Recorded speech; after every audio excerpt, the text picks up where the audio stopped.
નમસ્કાર વિદ્યાર્થી મિત્રો, નિરંજન સ્કૂલની ડીએલએસ સિસ્ટમમાં આપનું હાર્દિક સ્વાગત છે. Standard 11 commerce, subject organisation of commerce, વાણિજ્ય વ્યવસ્થા અને સંચાલન, ધોરણ 11, પાઠ નંબર 2, ધંધાકીય સેવાઓ, ભાગ નંબર 1, પ્રીપેડ બાય ટાંક પરિસર, લેક્ચર નંબર 11. હવે આપણે ગયા વિશે સમજ્યા હતા વીમાનું ખાનગીકરણ વિશે. ફરીવાર યાદ કરાવી દઉં કે 1956 થી 1999 સુધી એલઆઈસી ઓફ ઇન્ડિયા અને જનરલ ઇન્સ્યોરન્સની અંદર ઓરિએન્ટલ જેવી 3 સંસ્થાઓ હતી. એક હતું શાસન હતું, પરંતુ વિશ્વ મંદીને કારણે 1999માં આપણે વિદેશી કંપનીઓને ભારતમાં છૂટ આપવામાં આવી. વીમા ક્ષેત્રમાં પોતે બિઝનેસ કરી શકે, પરંતુ નિયમ કે ભાઈ કોઈ પણ ભારતીય કંપની સાથે જોઈન્ટ વેન્ચરમાં પોતે જ 100% રોકાણ કરી શકતા નથી. આ રીતે નક્કી થયેલું. તો એના માટે જે સંસ્થા બનાવવામાં આવી કે જે બધી વીમા કંપની એલઆઈસી ઓફ ઇન્ડિયા સહિત બધી જ વિદેશી કંપનીઓની પણ વીમાની જે સંસ્થાઓ છે એના ઉપર ધ્યાન રાખી એને નવા નિયમો વિશે માહિતી આપે. તો આ રીતે જે સંસ્થા બનાવવામાં એનું નામ હતું IRDA. બરાબર. તો આ IRDA જે સંસ્થા છે જે ભારતે બધી જ વીમા કંપનીઓ પર ધ્યાન રાખે એના માટે બનાવેલી. આ એનો ફોટોગ્રાફ છે એની ઓફિસ, કે એનું નામ છે insurance regulatory and development authority, વીમા નિયમન અને વિકાસ સત્તા. બરાબર. તો આ રીતે IRD વિશે આપણે આજે સમજવાનું છે.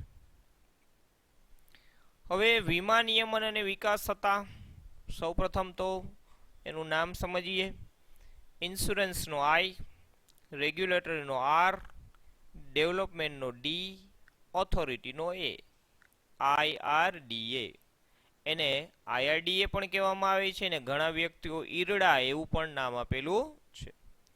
વીમા નિયમન અને વિકાસ સત્તા એ ભારતની સર્વોચ્ચ સ્વાયત્ત કાયદાકીય સંસ્થા છે જે વીમા ક્ષેત્રના નિયમન અને વિકાસનું કાર્ય સંભાળે છે. બરાબર, એવું આપણે કહી શકીએ.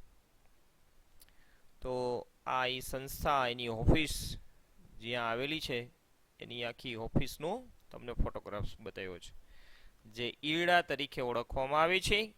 અને એ એક સર્વોચ્ચ વીમા ક્ષેત્રમાં સૌથી મોટી સંસ્થા, સ્વાયત્ત સ્વતંત્ર કાયદાકીય સંસ્થા જે વીમા ક્ષેત્રના નિયમન અને વિકાસનું કાર્ય કરે છે.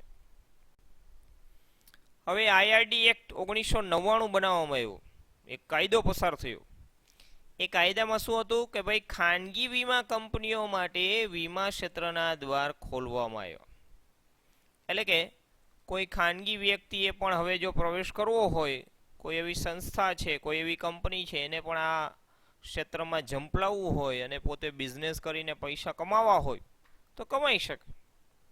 પરંતુ એક જે કાયદો છે એ કાયદાના નિયમમાં રહી.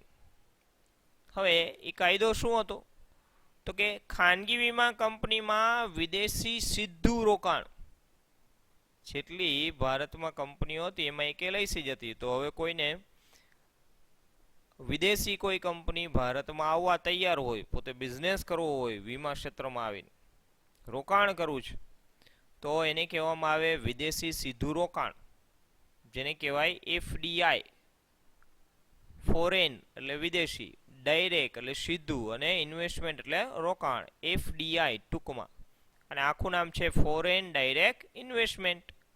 એ કરી શકે, પરંતુ કેટલી તો કે 26% સુધી જ રોકાણ કરી શકે. બાકીના 74% એ ભારતની કોઈ કંપની સાથે જોઈન્ટમાં રહીને પોતે બિઝનેસ કરી શકે. એકલા હાથે 100% રોકાણ કરી શકતા નથી. એવું 1999માં કાયદા દ્વારા અમલમાં આવ્યું. તો ઘણી બધી વિદેશી કંપનીઓએ ભારતની કંપનીઓ સાથે જોઈન્ટ વેન્ચર કરેલું. બરાબર. અને પોતે બિઝનેસ કરેલો. તો એમાંની એક સંસ્થા તરીકે આપણે જો કહીએ તો આઈસીઆઈસીઆઈ બેંક છે. બેંકે વીમાના ક્ષેત્રમાં આવું હતું તો એને રોકાણ 74%, અને પ્રુડન્ટિયલ લાઈફ એ વિદેશી કંપની એને 26% રોકાણ કર્યું. આવી રીતે બિઝનેસ કરવાની છૂટ આપવામાં આવી. બરાબર. હવે આ વસ્તુ 2015 સુધી જ રહ્યું, 26% જ. પરંતુ 2015માં આપણે ટકાવારી શું કરી? વધારી. 26%ની બદલે આપણે શું કીધું? વિદેશી કોઈ સંસ્થાને આવી રીતે વીમા ક્ષેત્રમાં આવવું હોય તો 49%ની છૂટ અમે આપીએ છીએ. તો કેટલા ટકા થઈ ગયા? 26માંથી 49. તો માની લ્યો આઈસીઆઈસી બિઝનેસ કરવો છે તો એને પ્રુડન્ટિયર જોઈન્ટ વેન્ચર કર્યું તો આઈસીઆઈસી 51% રોકે અને બાકીના 49% કોણ રોકે? પ્રુડન્ટિયર. આવી રીતે જોઈન્ટ વેન્ચરમાં વધારો કરવામાં આવ્યો, એટલે કે વિદેશી રોકાણનો વધારો કર્યો એફડીઆઈનો, એવું વીમા ક્ષેત્રમાં કરવામાં આવ્યું આ કાયદા દ્વારા, આઈઆરડી એક્ટ 1999 દ્વારા. હવે જેટલી કંપનીઓ આવી 1999 પછી ધીમે ધીમે એ બધાએ ભારતની દરેક કંપની સાથે જોઈન્ટ વેન્ચર કરેલું. જેમ કે મેં હમણાં કીધું એમ આઈસીઆઈસી પ્રુડન્ટિયલ, ટાટા એઆઈજી, તો ટાટા ભારતની કંપની, એઆઈજી વિદેશી કંપની. એલઆઈસી એક જ ભારતની સંપૂર્ણ હજી પણ સંસ્થા અને હજી પણ એટલી જ ગેરંટી આપવામાં આવે છે. બિરલા સન લાઈફ, તો બિરલા કંપની છે એ ભારતની, આદિત્ય બિરલા સન લાઈફ છે એ વિદેશી.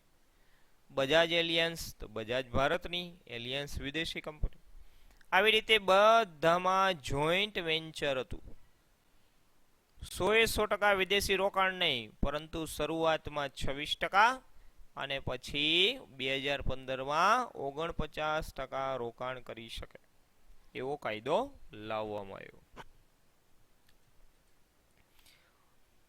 2015માં મેં હમણાં કીધું એમ 49%. આમ વિદેશી વીમા કંપનીઓ ભારતની કોઈ પણ કંપનીમાં સીધું 49% સુધીનું રોકાણ કરી શકે. બરાબર. હમણાં જ આપણે વાત થઈ એમ એફડીઆઈ ઇન્સ્યોરન્સમાં 49 થઈ ગયું 26માંથી. બરાબર. એવી જ રીતે જે રોકાણ વધારો થયો એ 26%માંથી કેટલા થઈ ગયા? 49. તો આ રીતે વિદેશી કંપનીમાં વધુ રોકાણ ભારતમાં કરી શકે એવી છૂટ 2015માં આપવામાં આવી. હવે આવું કરવાથી ઈરડાના ઉદ્દેશો શું હશે? ઈરડા એટલે આઈઆરડી એ સંસ્થા. આવું શા માટે કરેલું હશે? આપણને પ્રશ્ન થાય 1999માં આવા ફેરફાર શા માટે કર્યો?